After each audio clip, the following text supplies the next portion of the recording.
in some areas, they think they better show up because otherwise I'll be the only atheist there. And everyone who thinks that turns up, and this is hundreds of people. And they say, oh, I'm not the only one. I've been doing this for whatever it is, more than 30 years. I mean, if there was a persuasive argument, either for the existence of God or his intervention in human affairs, benign intervention, I mean, I honestly do think I would know of it by now. I would have heard it. I've had to confront it. These people are nothing like as confident as they look, and nothing like it. You ask them what they think, you get a different opinion with each person. They have no dogma, no uniform, monolithic at all. Same with the Catholics, increasingly. You say, well, so you believe in virgin birth? Well, no, not really. It's sort of, it's like the life of Brian. Right, so one by one they just get it's a la ticked carte. off. It's a la carte. It's in the interest, you see, of a lot of liberals, especially in the Northeast, who are slightly snobbish, to be frank about it, to believe that there is this huge fascistic force in the rest of the country, because it enables them to write to all the Jews in New York asking to give them all their money to the Democratic Party. And it always works. You can always terrify the Jews with this. It's a racket also, actually, I think that, frankly, I do. When they run out, when the Democratic National Committee runs out of fundraising schemes, they write to the Jews again and says, you know, if we lose, the Christian right will take over the country, which it will not. It cannot do that. It can't do that. It's impossible. You could not govern. The great thing about the United States is no one group is strong enough to dominate it. But we've been... Certainly not this crowd. And the last time they did, they never recovered from their victories, which were prohibition and banning Darwin in the schools in Tennessee. They had two great victories in the 20s. They have never recovered from their success. These people are a huge pain in the ass.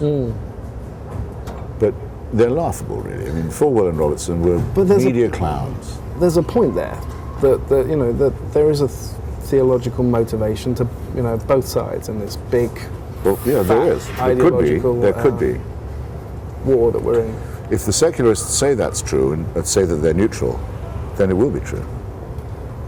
I think the secularists should take the side of the United States freely, openly, clearly, and say that the distinctions are much, much, much larger than the similarities.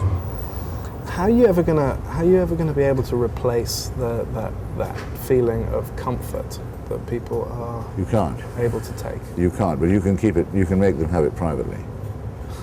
You can arrange it so that they say, "All right, I'll believe it, and I teach it to my children," but not in the school my kids go to. You can't do that. It's in the home. I pity the children who grow up in these homes. I can't stop that.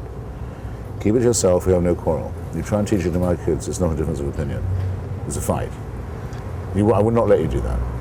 Are you not just a little bit scared of this? Imagine that completely rational world. I think that's a very small danger. Right. I would cross that bridge when I came to it, or double cross that bridge when I came to it. I think the idea of living in a world that had too much hyper-rational is not enough of a threat. That's fair enough. But no, I do know what you mean, and I say in the book that there has to be an answer to the worry, let's call it, that people have about there being nothing transcendent, nothing numinous or awe-inspiring. But we have already answers to this. Maybe we should stress them more. I mean, I do anyway. Literature is a better source of ethics than religion. The beauty of science hugely outranks the charms of superstition, pseudo-miraculous. The real nature is miraculous enough. The beauty of reason isn't nothing. Consolations of philosophy are not zero. Doesn't there just need to be a place for mystery as well in there? Yeah, as long as no one says they know that it isn't a mystery, they have the answer. But people who say they do are out of the argument, because they're claiming to know something that by definition they can't know. I don't do that. I don't say I can definitely disprove your God. I can say it seems like on all the evidence a junk hypothesis, but I cannot absolutely negate it. But you say not just there is a God, but you know what he wants, and you know his mind. Well, I know you know. I know you can't know that. It's not a matter of how clever you are or educated. You can't know it. But why do you claim to? Because you think it might give you the right to tell me what to do. Well, that.